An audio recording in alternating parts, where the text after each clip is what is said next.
السلام علیکم ګرانو دوستانو. نن به زه تاسو ته د کرکټ په هکله باندې یو څو تازه او ډېر مهم خبرونه درکړم چې خاص کر زه به تاسو ته وایم چې آی پی ایل لوبې خو شروع سولې. دغه اولنۍ لوبه د محمد نبي د ټیم لوبه ترسره کړله چې په دغه لوبه کې محمد نبي ته ولې چانس نه ورکړی. دغه نه علاوه به زه تاسو ته وایم چې ټوم مورډي سنرایزرز حیدرآباد ټیم کوچ چې کوم د هغه د فضل حق فاروقي په هکله باندې بیا څه ویلي دي، او بل به زه تاسو ته دغه آی پی ایل کې د رشید خان دوی ټیم اولنۍ لوبه به کله او په څو بجو باندې شروع کیږي هغه به هم زه تاسو سره شریکوم.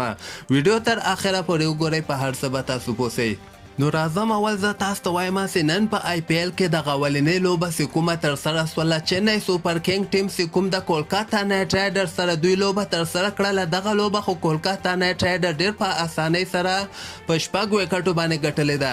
چنئی سوپر کینګ ورته صرف 132 رنز ټارګټ ورکړی و، هغوی بیا په 19م اوور کې دغه ټارګټ پوره کړی ده. 4 لوبغاړي آوټ سوي دي او ډېر په اسانۍ سره دغه لوبه ګټلې ده. خو د حیرانېدلو خبره خو دغه ده چې د کولکاتا نایټ رایډر سره خارجي لوبغاړي هم نه دي راغلي، یعنی پیټ کمنز غوندې لوبغاړی هم ورسره نشته، ایرون فینچ غوندې لوبغاړی هم ورسره نشته، او د افغانستان محمد نبي ته بیا هم په دغه لوبه کې چانس نه ورکړی.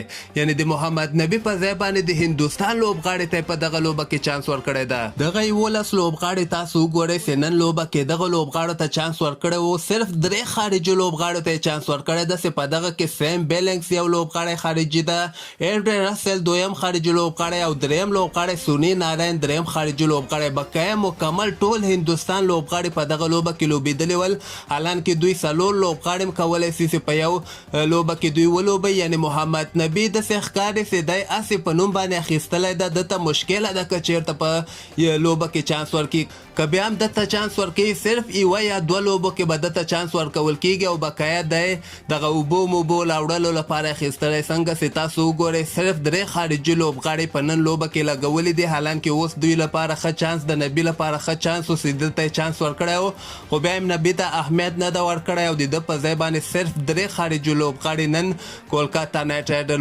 ټیم لوبه ونیول. بل به زه تاسو ته د افغانستان فضل حق فاروقي په هکله باندې یو خبر درکړم. د سنرایزرز حیدرآباد ټیم چې کوم د دغه بیا د فضل حق فاروقي په هکله باندې داسې وایي چې فضل حق فاروقي مکمل بالر ده، د سره سوینګ هم شته، د بال سوینګېږي او پیس هم لري، سپیډ هم ډېر زیات ده او د یارکر هم ډېر ښه ویستلی شي. یعنې دغسې بالر آینده روښانه ده او موږ خوشحاله یو چې د فضل حق غوندې بالر د موږ په ټیم کې ده او دنه ډېر زیات امیدونه دي، او زه پوره یقین سره ویلی شم چې دی به په دغه آی پی ایل کې د سنرایزرز حیدرآباد ټیم لپاره ډېر ښه بالنګ ترسره کړي. د سره وایي د بالنګ ویرایټیان هم ډېرې زیاتې دي، سلو بال هم دی کوي، یارکر هم کولی شي، بال هم سوینګېږي. د خاص بالر نشاني هم دغه یي چې د ده بالنګ کې ویرایټیان یعنې د یارکر هم ایستلی شي، بال هم سوینګېږي او سلو بالونه هم ډېر ښه ولیسي. په شراوړیزو لوبو کې دغسې بالر ډېر کامیابه یعنی او د منګه ټیم لپاره به هم فضل حق فاروقي ډېر ښه بالنګ ترسره کوي.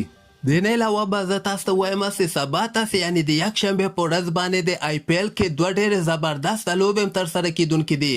غرمې ټایم کې چې کومه لوبه ترسره کیږي دغه د ډیلی کیپیټل ممبئی انډین سره لوبیږي. ماښام ټایم کې چې کومه لوبه ده پنجاب کینګز هغوی آر سی بي سره لوبیږي. خو د رشید خان دوی ټیم لوبه به که خیر د دوشنبې په ورځ باندې ماښام ټایم کې 6:30 بجې د افغانستان په وخت باندې د ګجرات ټایټنز ټیم چې کوم د کوم کې چې د افغانستان رشید خان او ګوربز هم لوبیږي، دغوی به سوپر جاینټ پونه سوپر جاینټ هغه بل نوي ټیم سره که خیر خپله اولنۍ لوبه په آی پی ایل کې ترسره کړي.